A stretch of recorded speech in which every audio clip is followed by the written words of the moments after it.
Ever wonder how it feels to be the first president of a country, or to lead an army in a revolution? Do you think you have the guts to do so? Today, we will talk about the first president of the Philippines, Emilio Aguinaldo, and how he lived his life as a revolutionary, president, and of course, a citizen of his country.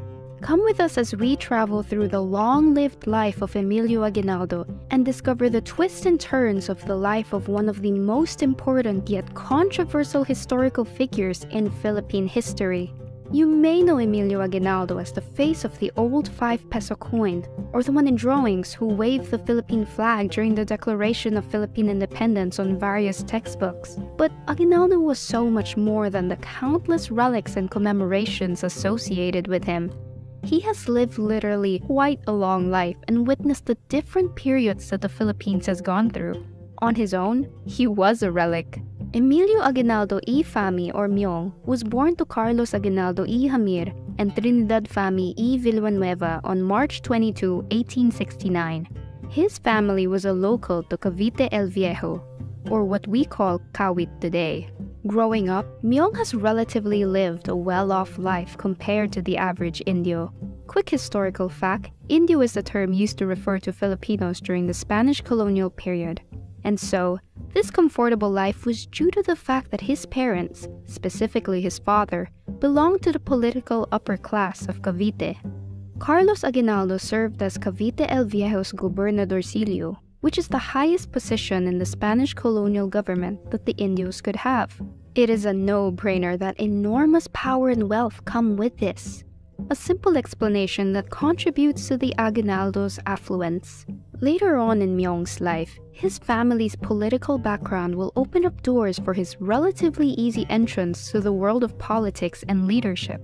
The best example of this would be his appointment as Cabeza de Barangay of Cavite, the same local his father governed, on January 1, 1895.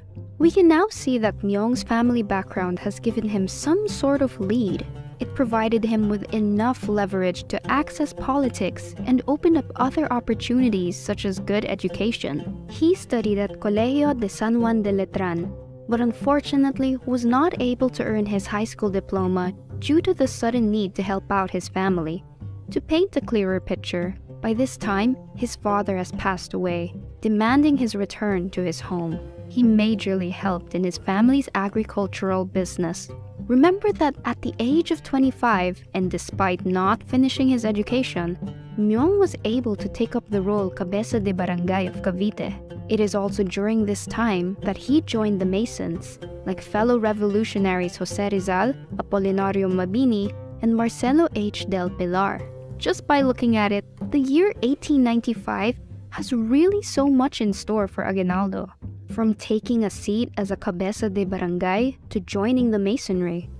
Little by little, the life of Aguinaldo was getting entangled deeply in politics, and so much more.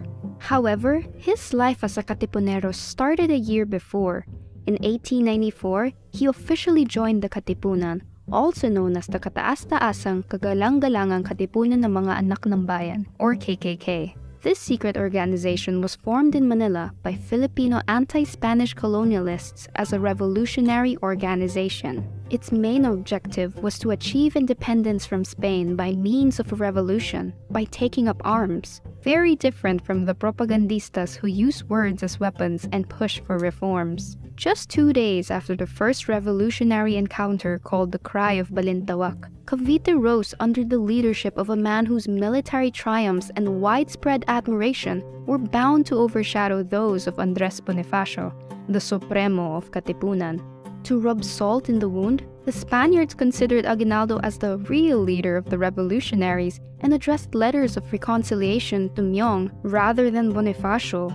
Of course, Bonifacio did not like this. He also believed that Aguinaldo was not entirely genuine to the cause of the revolution and would be willing to surrender if favorable terms in the form of political reforms were offered. The tension between these two influential and equally important leaders would grow and manifest a test of loyalty and belief between the Katipuneros, and ultimately to a division between the Katipunan. In Cavite, the Katipuneros were split into two factions, the Magdalo, based in Kawit and led by Emilio and Baldemero Aguinaldo, and the Magdiwang, based in Noveleta and commanded by Mariano Alvarez, who was Gregoria de Jesus's uncle. If you don't know, Gregoria de Jesus, also known as Oryang, was Bonifacio's wife. The tension between the Magdalo and Magdiwang factions of the Katipunan emerged when the Magdalo suggested dissolving the organization and creating a formal government to lead the Philippines once it gained independence from Spain. However, the Magdiwang members opposed the proposal, arguing that the Katipunan was already a legitimate government. This rift between the Katipuneros would conclude in the Tejeros Convention, one of the two meetings called to solve this issue, which happened on March 22, 1897. Bonifacio, who was the presiding officer of the convention, announced that all decisions would be reached through voting, especially since the majority of the attendees were from Cavite.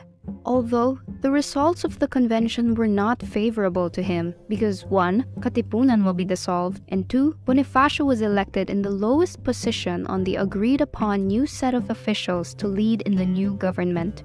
The results of the convention may not have been favorable to Bonifacio, but that means that it was to Aguinaldo. Myong was officially elected to be the president of the new government. This is where one of the biggest controversies surrounding Aguinaldo took place. With the discontent of the Magdiwangs and Bonifacio himself, the friction between the Katipuneros sparked into a fire. Bonifacio's denial of the new government was later on labeled as allegedly acts of treason and sedition, causing his execution in the very hands of the Filipino. Claims have it that Aguinaldo tried to lower his sentence to banishment, but Bonifacio was still executed and the revolutionaries further divided. As a result, when Aguinaldo suffered defeat at the hands of the Spanish in his home province in late 1897, he was compelled to seek refuge in Bulacan after his party was spurned by the revolutionaries in southern Luzon. It is also in Bulacan that the Republic of Biak na Bato was inaugurated. Another controversy surrounds Aguinaldo, for it is said that the Republic's constitution was plagiarized from Cuba's Himagwayu Constitution. This republic did not last long as well, since Aguinaldo decided to enter in secret negotiation with the Spaniards, producing the Truce of Biak na Bato.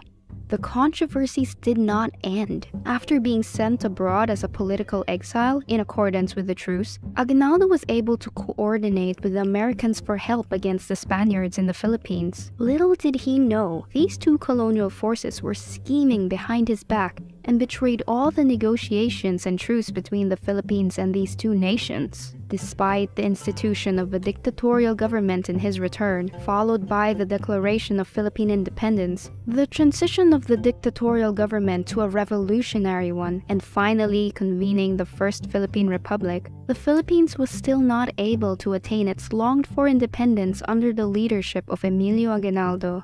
Aguinaldo has lived a very long life. He was able to witness multiple periods that the Philippines went through, not just the 1989 revolution, but World War II itself. He died on February 6, 1964, just 6 years short of living a century. As mentioned, a relic on his own.